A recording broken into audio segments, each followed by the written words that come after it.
tuna steak and soy sauce and calamansi. So, nandyan ang butter, guys. Dito na tayo sa marinated na tuna.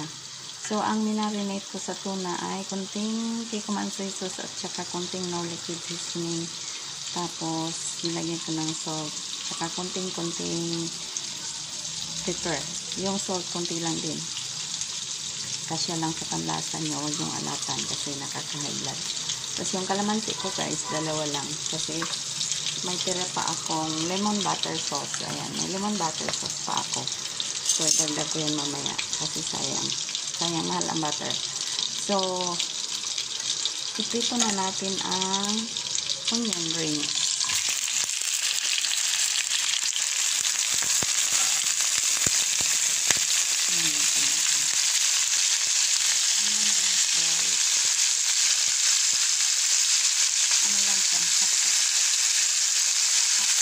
Pang-cutting lang natin ito sa pag-serve mamaya. Pag-serve, ilagay yan sa ibabaw. Ang garnish or decoration.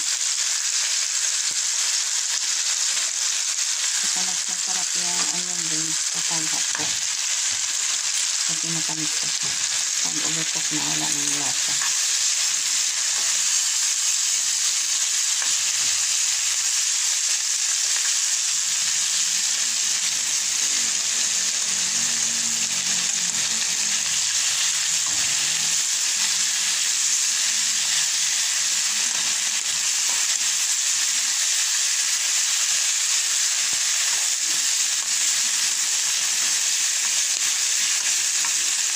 So, isi-serve na natin yung isa, guys. Kasi ito na natin ang isda. Limit pa naman yan mamaya. Mamaya kasi kakaan. So, ito na natin ang isda. Ito lang sa kunting mantika. Wala kaming olive oil na yun. So, ito na natin ang isda.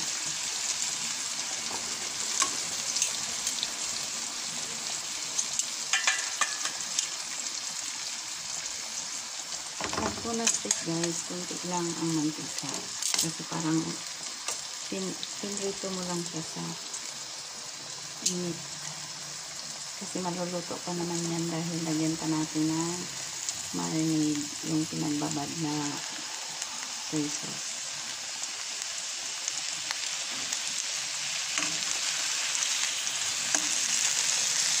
So, balik pa rin ko na. Okay. Para ma-serve na ang salad na salad.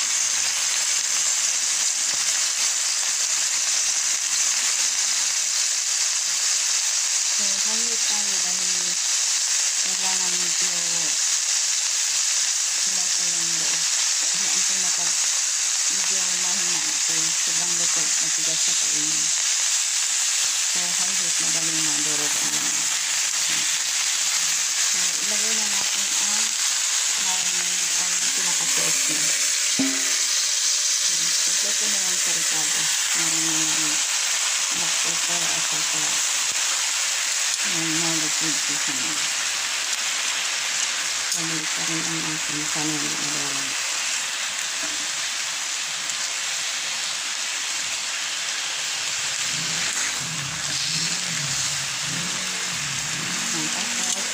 Itagdag ko na yung lemon butter sauce na tira kagabi. Actually, malinis yan kasi hindi yan siya nagalaw. Yan gumamit. So, tama na yung asin. So, ganyan lang guys. Mamaya pag-serve. Pagkamahin na lahat, ito yan. Pagkamahin na lang mamaya pag-serve. So, ito natin ang paraan. Pang-initan na lang. So, yun guys. Tapos na ang ating tuna steak and soy sauce. Thank you so much for watching.